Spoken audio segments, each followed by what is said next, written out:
Yo, hey, this shit easy, nigga. Hey, all I'm talking about, nigga, I'm still out here trying to get it. Contender Regime Boxing checking back in with y'all, man. What's going on? Hope y'all doing well.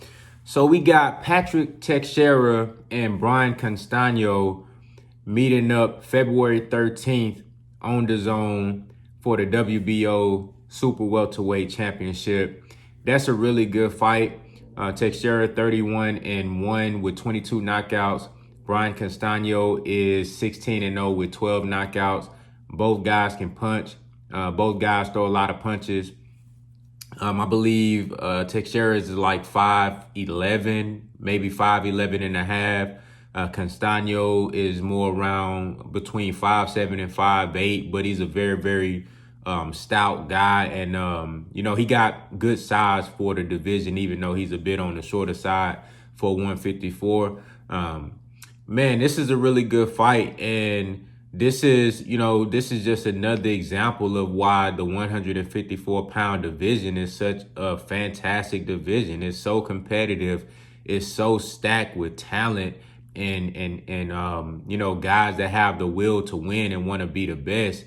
It's so many like really, really good fighters. And you know, people talk down on this division because they really don't understand boxing. They really they don't appreciate the competitiveness of boxing. They so used to having just, you know, just a couple of guys that stand between, you know, stand apart from everybody else. And 9 times out of 10, they never fight. You know, and it's always speculation on who the best. You got all these guys that are supposedly really, really good, but they never fight each other.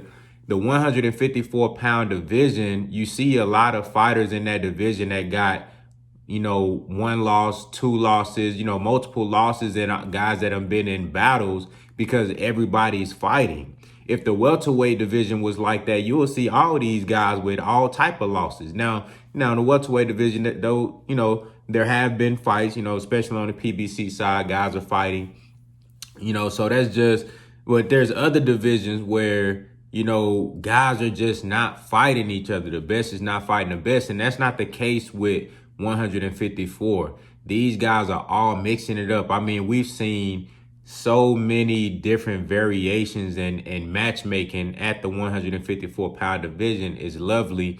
And that's, to me, you know, why this division is, you know, probably my favorite when it comes to, you know, the excitement, when it comes to, you know, knowing who the best. That's why, in my opinion, JERMELL CHARLO, going through the gauntlet that he's been through, reigning at this division for so long, you know, working his way to be the unified champion at 154 and ultimately undisputed, you know, when he gets his hands or on the WBO belt or gets an opportunity to get that belt.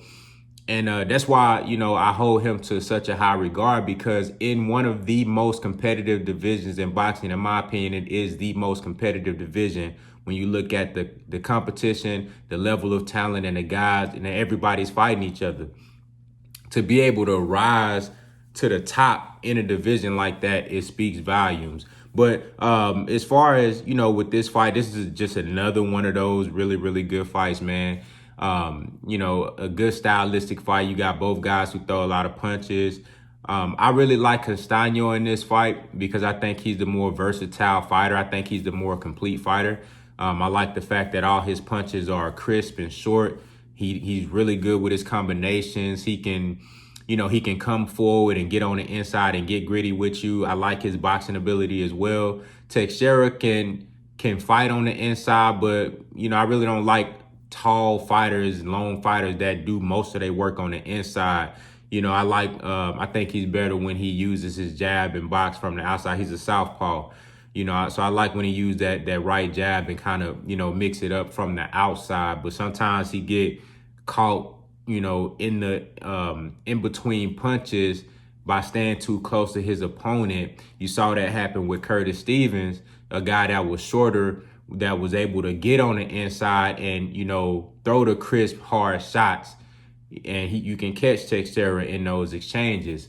And I really like Castano in this fight, man. I just think he's a more complete fighter. I think stylistically this fight goes more in his favor, and I really believe that his power will show in this fight because he's gonna land punches on Teixeira, and I don't know if Teixeira will be able to take those shots, consistently throughout the fight. But it's gonna be a really, really good fight, action packed, going down February 13th, and the winner of this fight must fight JERMELL CHARLO for Undisputed. JERMELL CHARLO has every other possible belt at 154. He got the WBA, WBC, IBF, and the Ring Championship. The only belt that he's missing is the WBO belt.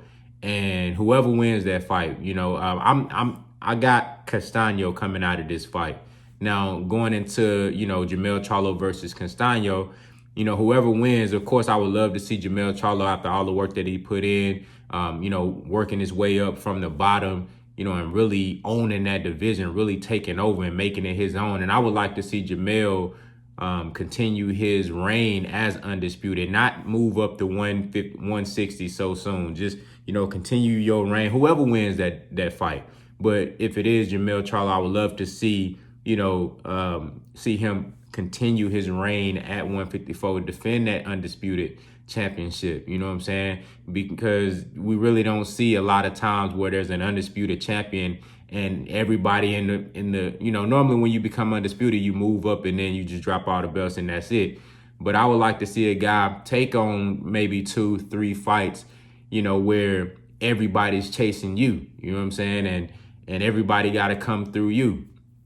And that's a lot of pressure. And I love to see how a fighter handles that pressure, and really performs in those situations. And I think JERMELL CHARLO has the heart of a lion, man, and has that dog mentality, that killer mentality where he would relish in a situation like that. And if Brian Castano, whoever wins this Texiera and Castano fight, again, I believe is going to be Castano.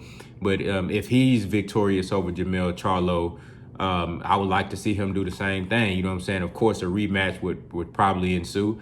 And, that we'll see what happens from there, man. But you got the towering Inferno, that's, the 6'5", 154-pounder, Fedora. He's coming up, and he's actually the mandatory for JERMELL CHARLO's WBA belt, I believe. You know what I'm saying? So it's some talent, even though there's a lot of talent right now in the division. Erickson Lubin's still there, man. And then you got guys coming up from 147. Earl Spence is going to be there. Jerome Boots Ennis is going to be there. Virgil Ortiz is going to be there. So it's a lot of talent that's coming up at 154. But the guys right now, you still got Tony Harrison. I would love to see the trilogy one day with JERMELL CHARLO. What if, imagine the trilogy being for Undisputed. Like, oh my God, that shit would be amazing. So, I'm excited for this fight that's coming February 13th. And, I don't think there's any other fight that JERMELL CHARLO needs to take. He doesn't have an opponent right now. This fight is next month. So I think, the winner of this fight should be lined up to fight JERMELL CHARLO, point blank, period. There isn't another fight that's more important in that division than for the Undisputed Championship. You know what I'm saying? So, man, I'm excited. And I would love nothing more to see an Undisputed Champion crowned at 154 and see that guy defend the title against all of these, these beasts in that division, man, these hungry lions that not afraid to fight anybody. Everybody's fighting at 154. So y'all let me know what y'all think down in the comments, man. First and foremost, how y'all feel about the Teixeira and Castano fight? Who do y'all think will win? And what do you think is the best matchup for JERMELL CHARLO? I think CHARLO versus Castano is the best matchup. Come on now. You know what I'm saying? That's a hell of a fight. Y'all let me know what y'all think down in the comments, man. Contender regime boxing. I'll holler at y'all boys, man.